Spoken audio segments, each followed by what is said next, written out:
Hello friends, let's start a very important topic today. Here is paramilitary force. In previous video, we discussed about the various security force and agency, their structure and mandate. उसी के topic में आगे बढ़ते हुए आज हम लोग बात करेंगे paramilitary force के बारे में. What is the paramilitary force? Why government create a paramilitary force? What is the main mandate of paramilitary force? मैंने आपको शुरू में बताया था कि mandate का अर्थ होता है दोस्तों. mandate में अगर मैं यहाँ लिखूं mandate, सिक्योरिटी की लैंग्वेज में मैंडेट को दोस्तों हम लोग बोलते हैं कि कोई भी सिक्योरिटी फोर्स या कोई भी सिक्योरिटी एजेंसी किस कारण के लिए बना है और जिस कारण के लिए जो सिक्योरिटी फोर्स बना है उस कारण को वो फुलफिल कर रहा है कि नहीं, उसी को मैंडेट कहते हैं. एग्जाम्पल में मैंने आपको बताया था कि बॉर्डर सिक्योरिटी फोर्स, जिसको हम लोग दोस्तों बीएसएफ बोलते हैं, BSF is also known as a border guarding force. World का सबसे अगर कोई बड़ा बॉर्डर गार्डिंग फोर्स है तो बीएसएफ है, जो आज के समय में आपको दो जगह तैनात मिलेगा. एक इंडिया पाकिस्तान के स्पेसिफिक बॉर्डर पर.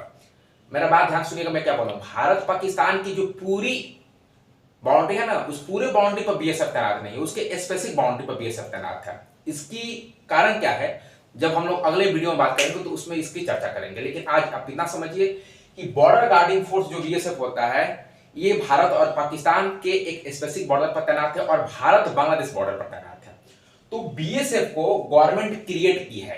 बीएसएफ एक पैरामिलिट्री फोर्स नहीं है. पैरामिलिट्री फोर्स क्या है, गवर्नमेंट पैरामिलिट्री फोर्स को क्यों बनाती है, पैरामिलिट्री फोर्स का कारण क्या है और कौन कौन से भारत में इंपॉर्टेंट पैरामिलिट्री फोर्स है, उसकी चर्चा हम लोग करेंगे.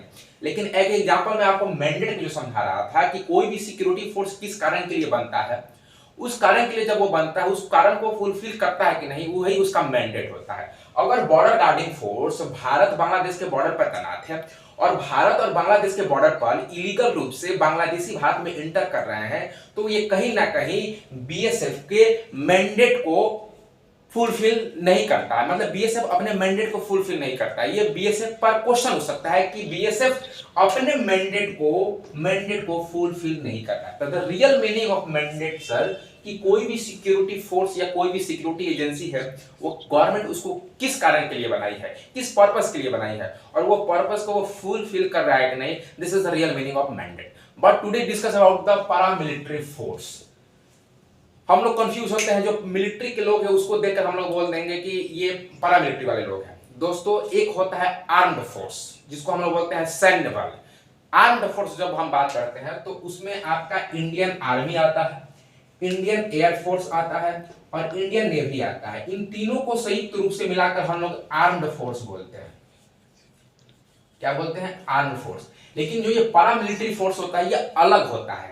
गवर्नमेंट पैरामिलिट्री फोर्स को, ये जो आर्म्ड फोर्स है ना, ये armed force, Indian army, Indian navy और इंडियन एयरफोर्स, उसको हेल्प करने के लिए पैरामिलिट्री फोर्स बनाया जाता है. सिंपल सा समझ लीजिए कि पैरामिलिट्री फोर्स गवर्नमेंट क्रिएट करने का कारण, गवर्नमेंट बनाने का जो मेन कारण होती है कि पैरामिलिट्री फोर्स क्यों बनाती है, जो हमारे आर्म्ड फोर्स है ना, जब मैं बोलूंगा आर्म्ड फोर्स तो आप समझिए कि हमारे इंडियन आर्मी, इंडियन नेवी और इंडियन एयरफोर्स, उसको हेल्प करने के लिए पैरामिलिट्री फोर्स को बनाया जाता है. जैसे मैंने यहाँ पर मेंशन भी किया अपने बोर्ड पर कि created to assist arm force. Simple logic है सर, पैरामिलिट्री फोर्स को गवर्नमेंट क्रिएट करती है to assist arm force.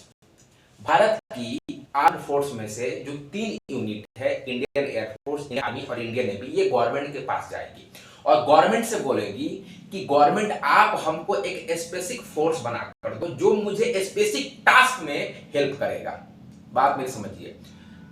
Armed force जिसमें इंडियन आर्मी, इंडियन नेवी और इंडियन एयरफोर्स आती है, ये गवर्नमेंट के पास जाएगी और गवर्नमेंट के पास जाने के बाद ये बोलेगी कि आप हमको एक स्पेशल फोर्स बना कर दो जो हमारे स्पेशल टास्क को मदद करने में हमको मदद करे, हमारे काम के जो बर्डन है सर उसको वो कम करे.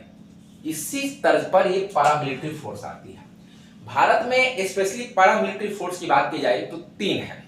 एक है आईसीजी, जिसकी बात हम लोग आज की वीडियो में करेंगे, मतलब इंडियन कोस्ट गार्ड. उसके बाद एक पैरामिलिट्री फोर्स होता है असम राइफल, उसको भी बात हम लोग कभी करेंगे. उसके बाद एक होता है स्पेशल फ्रंटियर फोर्स, जिसके बारे में बहुत कम चर्चा होती है. मैं आपको बता दूं, जब पूरा भारत लॉकडाउन में था उस समय जब चाइना के साथ हमारे बॉर्डर पर क्लेश हुए, उस समय स्पेशल फ्रंटियर फोर्स नहीं, गलवान घाटी में बहादुरी से चाइनीज सोल्जर की मतलब उनसे मोचोड़ लड़ाई लड़ी थी। तो इसके बारे में बहुत कम बात होती है। तो हम लोग पैरामिलिट्री फोर्स के बारे में जानेंगे। तो सिंपल सा अर्थ है कि पैरामिलिट्री फोर्स गवर्नमेंट क्रिएट करती है टू असिस्ट आर्म फोर्स। ठीक है, आज का जो पैरामिलिट्री फोर्स है वो है इंडियन कोस्ट गार्ड। दोस्तों इंडियन कोस्ट गार्ड 1978 में, देखिएगा ध्यान दीजिएगा, 1978 में पार्लियामेंट के एक एक्ट के द्वारा बना हुआ है। मैंने आपको शुरू में बताया था कि आर्म फोर्स जाएगी गवर्नमेंट के पास, गवर्नमेंट एक स्पेशल फोर्स बनाकर देगी आर्म फोर्स को, जो उसके काम को में मदद करेगा, उसके जो बोझ होंगे काम का उसको कम करेगा। यही मेन काम होता है पैरामिलिट्री फोर्स का। पैरामिलिट्री फोर्स आर्मी, नेवी और एयरफोर्स को हेल्प करती है, बाकी किसी को नहीं। तो 1968 में इंडियन कोस्ट गार्ड पार्लियामेंट में एक्ट आया जिसके तहत ये बना। ठीक है, इंडियन कोस्ट गार्ड जो है ना वो भारत में एक मिनिस्ट्री है, जिस मिनिस्ट्री को हम बोलते हैं मिनिस्ट्री ऑफ डिफेंस, यानी रक्षा मंत्रालय, उसके अंतर्गत ये मिनिस्ट्री आती है इंडियन कोस्ट गार्ड। एक और बात बता दूं, भारत में जितने भी आर्म्ड फोर्स है ना सर, वो सारे मिनिस्ट्री ऑफ डिफेंस के अंतर्गत ही आते हैं। लेकिन जब मैं आपको सेंट्रल आर्म्ड पुलिस फोर्स पढ़ाऊंगा, जिसमें आपको सीआईएसएफ, सीआरपीएफ, बीएसएफ, एसएसबी और आईटीबीपी, वो सारे force ministry of home affairs के अंतर्गत आते हैं। तो भारत में जो इंडियन कोस्ट गार्ड है वो 1978 के कोस्ट गार्ड एक्ट के द्वारा बना। Indian coast guard ministry of defence के अंतर्गत आता है। ठीक है, इंडियन जो कोस्ट गार्ड है ना सर, इसको एक हेड करता है जिसको हम लोग बोलते हैं डीजी। डीजी मींस होता है डायरेक्टर जनरल। ये डायरेक्टर जनरल इंडियन नेवी में एक ऑफिसर रैंक का अधिकारी होता है। जो वाइस एडमिरल रैंक का अधिकारी होगा नेवी में ना, वही जाकर इंडियन कोस्ट गार्ड को हेड करेगा, डीजी बनेगा। मतलब इंडियन कोस्ट गार्ड को अगर आप उसके प्रमुख बनना चाहते हो, उसके हेड बनना चाहते हैं, तो सबसे पहले आपको इंडियन नेवी में सर्विस देनी होगी। और इंडियन नेवी में सर्विस देने के साथ साथ उस इंडियन नेवी में आपको वाइस एडमिरल रैंक का अधिकारी होना पड़ेगा सर। उसके बाद मैंने आपको बता दिया कि Indian coast guard ministry of defence के अंतर्गत आती है, created in 1978 coast guard act, parliament के एक्ट द्वारा। डीजी इसका हेड होता है, जो डीजी इंडियन नेवी से आता है, वाइस एडमिरल रैंक का अधिकारी होता है। अब जो इंडियन कोस्ट गार्ड है, इसका मैंडेट क्या है? मैंडेट मतलब किस कारण के लिए बना है? तो इंडियन कोस्ट गार्ड एक पैरामिलिट्री फोर्स है, शुरू में बताया पैरामिलिट्री फोर्स है, तो ये आर्म्ड फोर्स को हेल्प करने के लिए बनेगा। तो आर्म्ड फोर्स में जो तीन फोर्स है ना, इंडियन आर्मी, इंडियन नेवी और इंडियन एयरफोर्स, वह इंडियन नेवी को हेल्प करता है। तो Indian coast guard Indian navy को हेल्प करता है। मैं यहाँ पर लिख देता हूँ, इंडियन नेवी को हेल्प करता है। अब इंडियन नेवी को किस प्रकार से हेल्प करता है, ध्यान दीजिएगा। इंडियन कोस्ट गार्ड कभी भी मिलिट्री हेल्प नहीं करेगा इंडियन नेवी को। अगर इंडिया पाकिस्तान के बीच वॉर हो रहा है ना सर, कॉन्फ्लिक्ट हो रहा है, तो अगर इंडियन नेवी की जो आईएनएस विक्रांत है, अगर वो कराची में जाकर बम बारूद मार रही है, कराची पोर्ट पाकिस्तान के, तो वहां पर उसको हेल्प करने के लिए, मिलिट्री सपोर्ट करने के लिए इंडियन कोस्ट गार्ड नहीं आएगी।